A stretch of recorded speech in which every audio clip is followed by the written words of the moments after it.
ஏன் இந்த இக்கட்டான சூழ்நிலையிலையும் ஏன் இந்த ஒரு கருத்து வேறுபாடு நிறைய இருக்கிற சூழ்நிலை அதிமுகவுக்கும் எடப்பாடியார் பின்னாடி நிற்கிறேன்னா, நான் கட்சியில் இருக்கிறது ஒரு பிரைடுக்காக. இந்த கட்சியில் நான் எந்த ஒரு காசு சம்பாதிக்கல. எனக்கான ஒரு தனிப்பட்ட சுயநலத்தோடு நான் செயல்படல. அதனால அதிமுகவில் இப்பவும் பின்தொடர்றேன். எனக்கான முக்கியத்துவமாக ஒரு 113 பேரில் என்னையும் இளம் பேச்சாளர்களாக தேர்வு பண்ணி மாநிலம் முழுவதும் பேசுறதுக்கு அனுமதி கொடுத்த இயக்கம் இது. அது இல்லாமல் அதிமுகவோட சாதனைகள், புரட்சித் தலைவர் எம்ஜிஆர் அவர்கள் சாதனையாகட்டும், புரட்சித் தலைவர் அம்மா அவர்கள் சாதனையாகட்டும், புரட்சித் தமிழர் எடப்பாடியார் காலத்தில் தான் நம்ம தீவிர அரசியல் ஈடுபட்டேன். அவரோட அந்த ஆட்சி சாதனைகள் இன்னும் 100 வருஷம் ஆனாலும் அந்த சாதனைகளை சொல்லக்கூடிய சாதனையாக தான் இருக்கு. திமுக அரசு கடந்த 5 வருடத்தில் எந்த சாதனை செஞ்சது இல்லை. ஆனால் அதிமுகவோட சாதனைகள் இன்னும் நூற்றாண்டுகள் பேசும் உண்மை.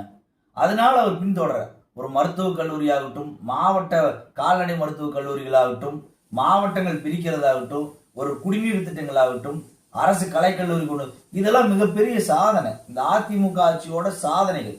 இதனாலதான் நான் இப்பவும் பின்தொடர்றேன். அதாவது நான் கட்சியில் இருக்கிறது பணத்துக்கோ பதவிக்கோ கிடையாது. ஒரு பிரைடு, அந்த வேஷ்டி கட்டுறதுல ஒரு பிரைடு. அதுக்காக தான் இந்த கட்சியில் இருக்கிறோம். இன்னைக்கு சிந்திச்சு பாருங்க, இக்கட்டான சூழ்நிலையில இந்த கட்சி விட்டு நம்ம போகக்கூடாது. ஒரு பிடிப்போடு இருக்கணும். தோல்வியிலிருந்து மீண்டு வரவர் தான் ஒரு கட்சியோட இயக்கம்.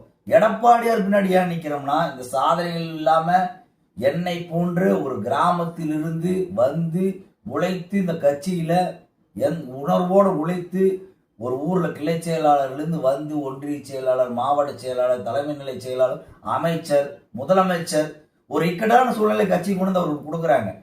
ஒரு குடும்பம் இக்கட்டான சூழ்நிலையில் இருக்கும்போது அந்த குடும்பத்தை காப்பாற்றி மேலே கொண்டு வர்றதுதான் ஒரு தலையாய ஒரு தலைமகனோட கடமை, ஒரு மூத்த மகனோட கடமை. அந்த சூழ்நிலை கொண்டு வந்திருக்கிறார். எத்தனையோ சோதனை சந்திச்சிருக்கிறார். ஆனால் அந்த இருக்கியை கைப்பிடியோடு இறுக்கி பிடித்து கொண்டிருக்கிறார். இந்த இயக்கம் மீண்டும் எழுந்து வரும். நான் மற்றவங்க சொல்ற மாதிரி பீனிக்ஸ் பறவை போல எழுந்து வரும்லாம் சொல்ல மாட்டேன். ஆனால் அம்மா சொன்னாங்க, இன்னும் எத்தனை நூற்றாண்டுகள் ஆனாலும் அனைத்து இந்திய அண்ணா திராவிட முன்னேற்ற கழகம் மக்களுக்காக இயங்கும். அதை நீங்க புரிஞ்சுக்கணும். மக்களுக்காக இயங்குறது தான் சொல்லியிருக்கிறாங்க. வெற்றி பெற்றுதான் இயங்கணும் இல்லை. ஒரு இயக்கம் தோல்வியில் இருந்தாலும் சரி, வெற்றியில் இருந்தாலும் சரி, நம்ம மக்களுக்காக இயங்கணும். நமக்காக ஓட்டு போட்டவங்களுக்காக போராட்ட களத்தில் குதிக்கணும்.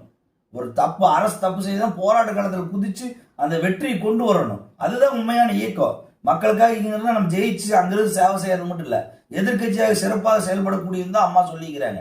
இன்னும் 100 வருஷம் ஆனாலும் கூட நம்ம எதிர்கட்சியாக இருந்தாலும் செயல்படணும், ஆளுங்கட்சியாக இருந்தாலும் செயல்படணும். இதுதான் இந்த இயக்கத்திற்கும் எடப்பாடியாருக்கும் அம்மாவுக்கும் புரட்சித் தலைவர் எம்ஜிஆர் அவர்களுக்கும் செய்கின்ற சேவை.